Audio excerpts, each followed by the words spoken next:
Hey everybody, welcome back to Traverse Town TCG, where I have my first deck profile to show you. As the title of the video suggests, this is a World Racer deck that is based around Agrabah Friends, or Aladdin themed cards. For those of you who don't know what a World Racer is, it is a deck where the strategy is to win by playing world cards to reach a total level of 13 or more. In this video, I will first provide the deck list, then go into a Decksplanation where I explain the cards in the deck. Then I'll suggest some cards you could consider if you decide to build a version of this deck on your own. And lastly, I'll wrap up the video by giving my final thoughts on the deck. So without further ado, let's get into the deck list. So we start off with the Riku player card from Piece of Memory. Then we have 3 Jasmine level 0, 3 Iago level 0, 2 Tidus level 0, 3 Aladdin level 1 from Break of Dawn, 1 Abu level 1, 1 Jasmine level 1, 3 Aladdin level 2 from Break of Dawn, 2 Aladdin level 3 Break of Dawn, Cloud level 4, 3 Genie level 1, 3 Genie level 3, 1 Genie level 4,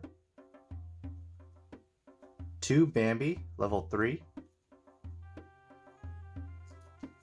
2 Thundaga from Break of Dawn, 1 Kiraga,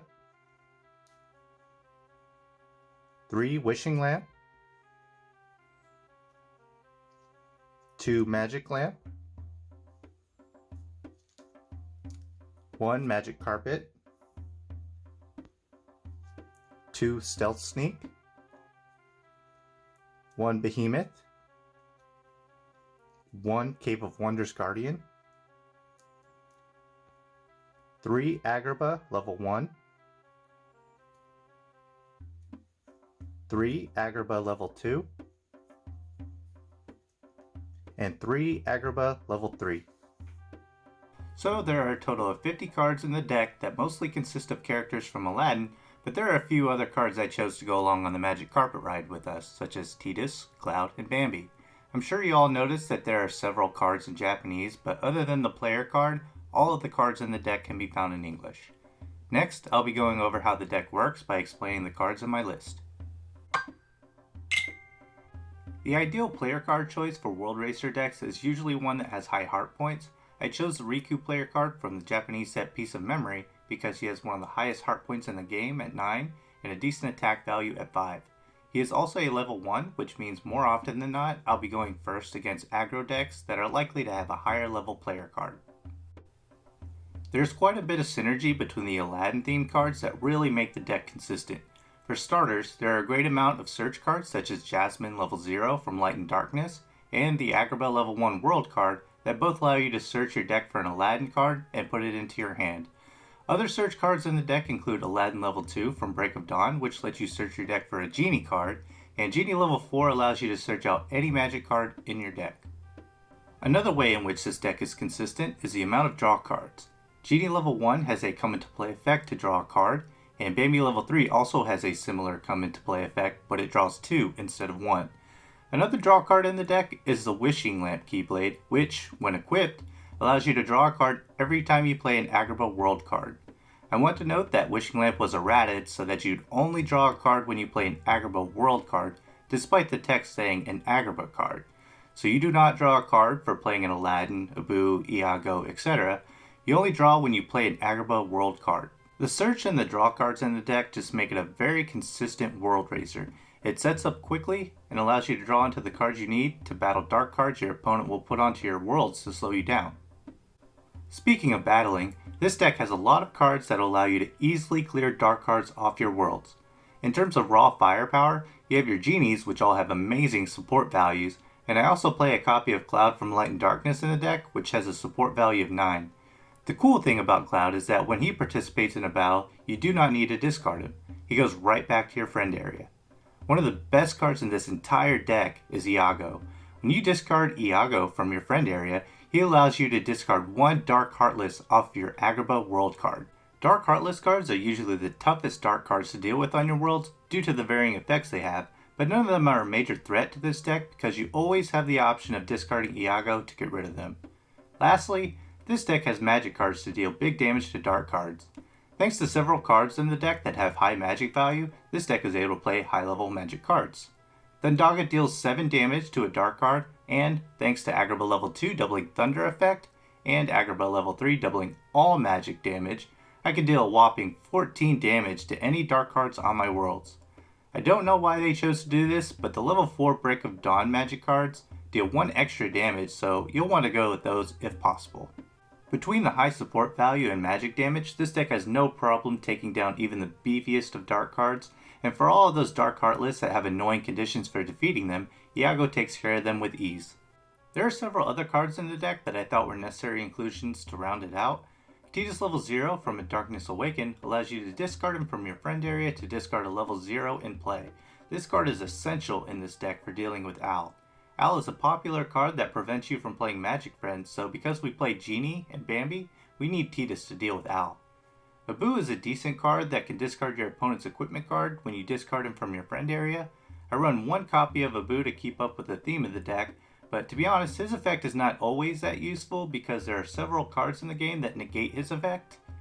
Jasmine level 1 from Break of Dawn adds 2 support value to all Agrabah friend cards in my friend area. This is a nice effect in theory, but I didn't think it was worth adding more than 1 copy of this card because the deck already has enough support, and more often than not, Jasmine isn't adding much more.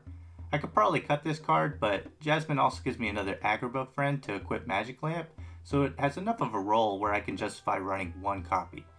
I play Kiraga for healing, and with all the world cards I play, this deck does a good job of maintaining its heart points. The remaining equipment cards really help out our Agrabah friends. Magic Lamp allows me to keep my genies in play instead of discarding them at the beginning of my discard phase, and Magic Carpet allows me to discard it when I'm forced to discard Aladdin, Jasmine, or Abu, if any of them have it equipped. These 2 equipment cards are great for maintaining my Aladdin themed cards in my friend area. Finally, I play 4 copies of some of the stronger dark cards in the game to prevent other world racers from reaching 13 or more world card levels before I do. I play 2 copies of Stealth Sneak because if my opponent doesn't have a way to get around its effect, they will lose turns to play world cards. His effect says all damage done to him in battle or by magic is reduced to 0, so you'll need to find some unconventional ways to get rid of it, like discarding, blank texting, or dealing outside damage through effects.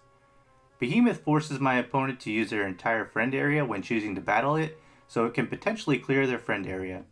Lastly, I play 1 copy of Cave of Wonders Guardian. This card forces my opponent to deal all damage to it during battle, and it doesn't matter if it's 1 or 100 damage, all damage goes to it. This means that if I have a second dark card on my opponent's world card, along with Cave of Wonders Guardian, they won't be able to play any worlds that turn because they have to spend a turn defeating Cave of Wonders Guardian. Now that we've explained how the deck works, let's talk about other cards that you could consider if you were to build this deck on your own. Sora level 1 from base set or Break of Dawn is an option as a player card if you want to run an entirely English version of the deck. He has high heart points at 8, so he would make a good replacement for Riku from Piece of Memory. Tidus level 1 from Piece of Memory would be a good way to get rid of Phil, which prevents you from playing magic cards. My version of this deck can survive without playing magic, but focusing more on magic as a way to deal damage is certainly viable depending on your playstyle or the cards available to you. Will Turner level 2 allows you to search your deck for an equipment card, so it's a great option since we run so many different equipment cards in the deck. I don't run any Genie level 2, so you could add in a copy or 2 if you feel like you go through your Genies too quickly.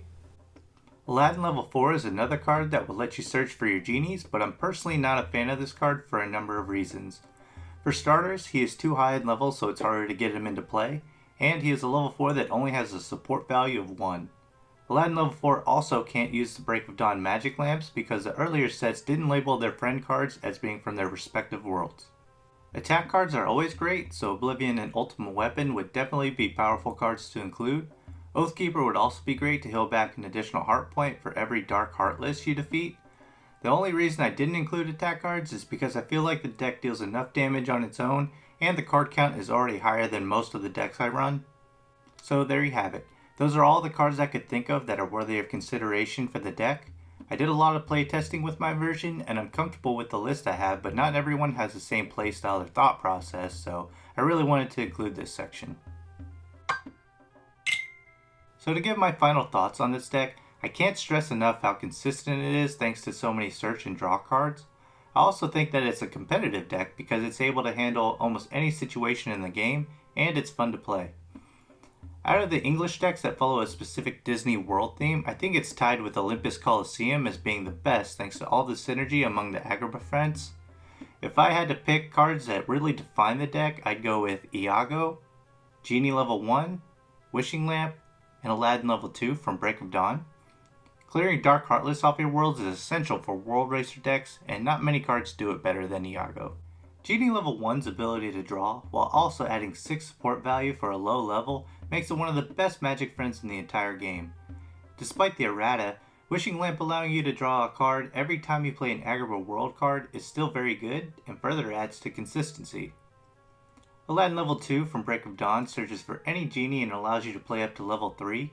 He's also searchable by 6 cards in the deck, and he can grab whatever genie you need, whether it be Genie level 1 for draw, Genie level 3 for level manipulation and support value, or Genie level 4 to search for a magic card. I think Aladdin level 2 is the glue that really holds the deck together. That concludes my Aladdin deck profile. I hope that you find this useful, and feel free to leave me a comment with your thoughts or if you have any further questions regarding the deck. Thanks for watching, and I'll catch you all in the next video.